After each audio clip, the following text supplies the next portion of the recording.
நீங்கள் ஒரு நாளைக்கு 15 நிமிடமாவது கண்டுபிடித்து, நீங்கள் எவ்வளவு பிஸியாக இருந்தாலும் ஒரு 15 நிமிடம் ஒதுக்கி இறைவனுடைய நாமத்தை சொல்லி வாருங்கள். உங்களுடைய குருவின் நாமமோ அல்லது இறைவனின் நாமத்தையோ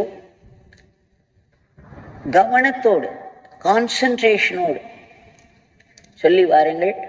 அந்த 15 நிமிட நாம உச்சாரன் உங்களுக்கு எப்பேற்பட்ட சவால்களையும் சமாளிக்க உதவும் என்று பகவான் அறிவுறுத்துகிறார்.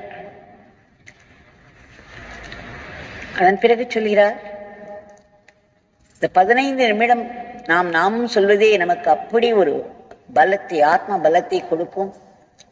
நம்முடைய நிதானம் தவறாமல் நாம் நடந்து கொள்ள முடியும். பெரிய பெரிய இடர்பாடுகளையும் நம்மால் சந்திக்க முடியும் என்றால்